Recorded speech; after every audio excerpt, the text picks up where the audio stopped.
Mayfield. Okay. There's an actual the tunnel. It's a big cylinder with a cap on it.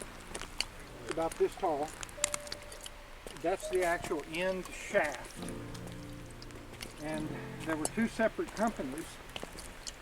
Our company started down there on the banks of Walnut Creek, and the other company started right there at 29th Street in Lamar, Okay. where that kind of little bit of triangle of land is. That would be the southwest corner of 29th and Lamar. Okay. Of course, now it's just part of the hike and bike trail. But at that point, that was their opening shaft. And they had parking and storage for all the timbers and steel rings and railroad track and all the rest of it. What's the purpose of it? And get more capacity to handle all the poop from the center city and take the strain off the overall system and get it straight down to the treatment plant. Yeah, of course, we're looking ahead to, the inevitable inner city redevelopment. That's certainly right. But it's huge, it was when we were digging it was 13'6". And then by the time they were done spraying all the concrete on it, it was down to 12 foot.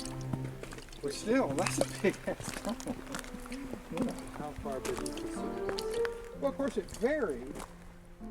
It was basically a straight line, but as you go west, where it started, you're gaining in altitude anyway. But it tended to vary around 100 feet as you got down into a creek bed. You'd be under 100 feet. Where you were on a hill, you're over. But I can tell you one thing, it was far enough down to where you were the permanent temperature of the earth down there.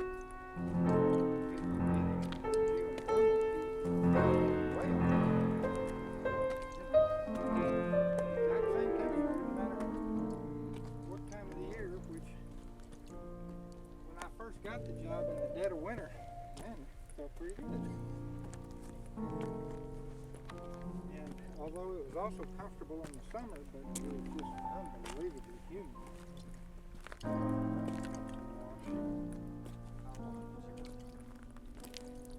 Oh, it was a couple of years. Eventually.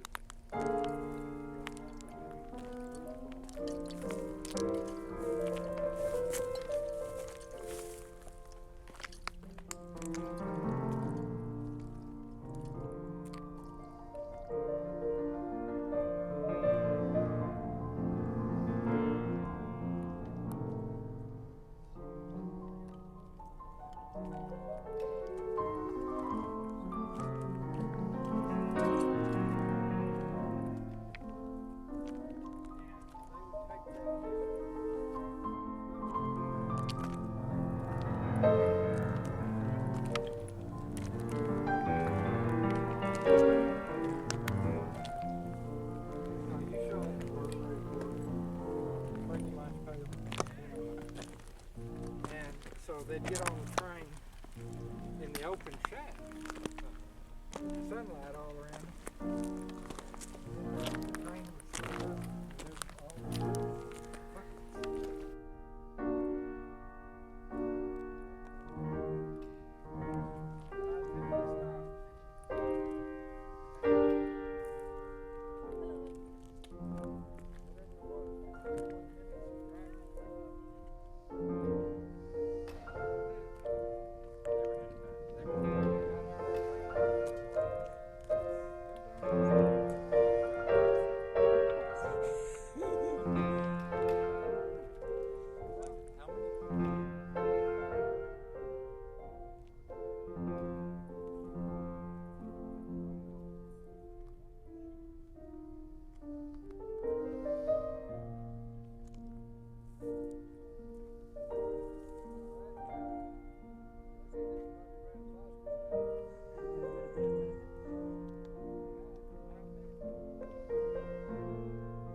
because the critical thing, I mean, it was almost, most of what was happening was almost automated.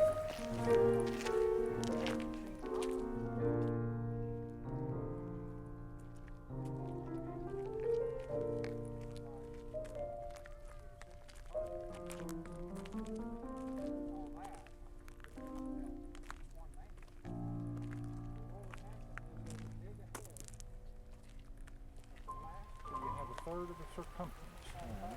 And so you'll drop, you put one or two timbers down, lift them up, and slide the ring over them, the first section, and then you start adding timbers in, kind of tilting it. Timbers are going all the way 360 degrees, Inside of the back. And so you're having to drive them down in place while you're holding the rings together and assembling the three pieces of the rings. Now, because they're being trapped by that spring, you can imagine that toward the end, things get a little dicey. And you're having to drive things in place and yet hold the whole thing together, and all the while the roof is falling in. This is 13.5 feet tall? Yep. And then the roof did fall. Huh? And then the roof did fall. And then the roof does fall. But it's, there's a trick to it, is the thing. And you just repeat it over and over. But my point is simply, in between, while the machine is just digging, you are doing things. I mean, you're cleaning up the mud that fell in, running the train, and moving cars, switching out cars on the train. I mean, you're doing stuff. You're laying track. That's another one. Because as the whole thing moves forward, you outrun the track and you build more track. Anyway, the point is that there does come a time when you need every single person that you can fit in that little space. And they got to know what they're doing.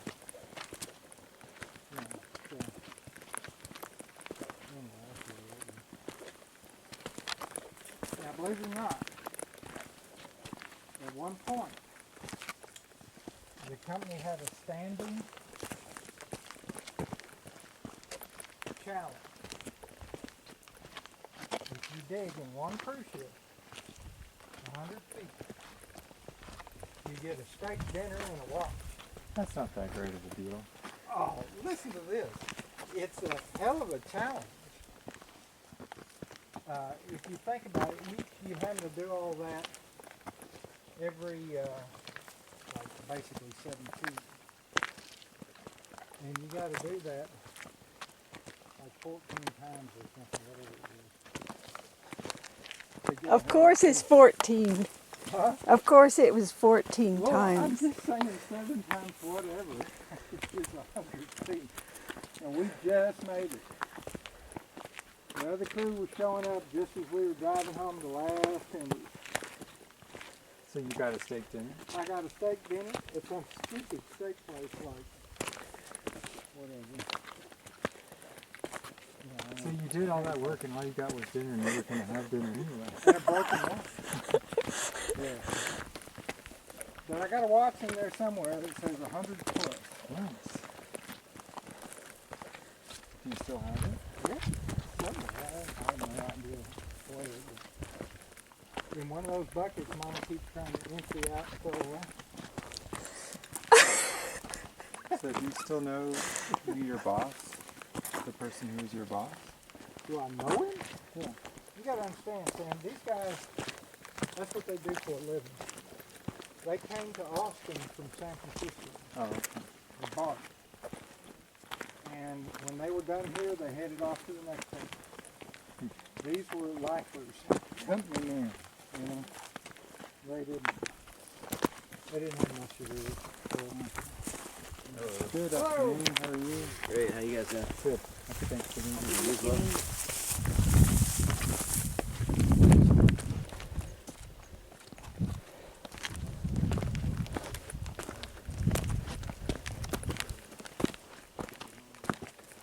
from Pennsylvania.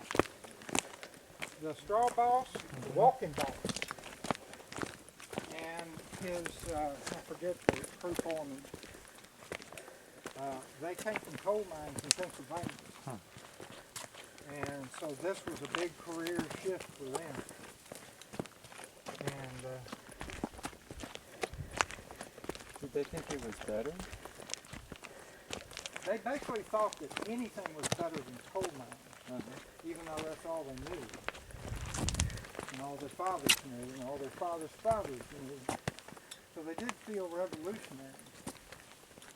But they definitely thought it was better. You make more money, you get those free steak dinners every morning. I wonder if it was safer. People died. All in all, probably coal mines were more dangerous. But at least one died in Austin, and several were hurt, myself included. And they would talk about guys. Well, there was another guy who was one of the first engineers that helped set the machine up. He went off to Switzerland for his next job of the setup phase, and he got it there. So, you know, death was definitely part of the landscape. The guy in Austin who died, I'm not sure for sure if he was the only guy. He was the only guy who died while I was there. And he was working for the other company.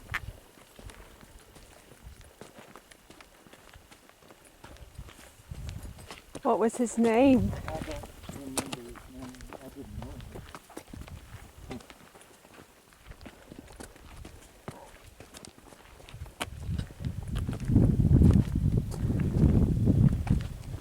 I mean, it was a trade-off between the two companies. They made sure they paid exactly the same. So it, you know, wouldn't raise each other's workers. But they were going through solid limestone every inch of the way. And we were going through solid shapes. Which, although hard, not as hard as limestone.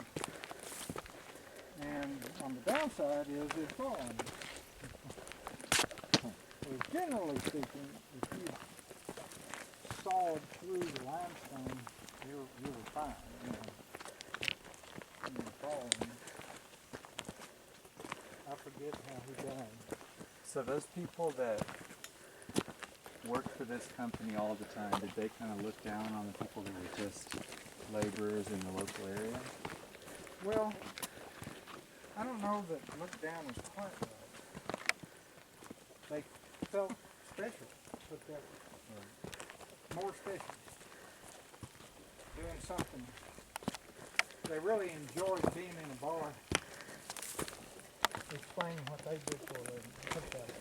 Boy, no dictator feels that great about it, you know. And they could tell stories about things that happened They in could other tell, places. there's always stories about the shit that just happened. You know. And you know, even I got to set off the dynamite charge one day. That was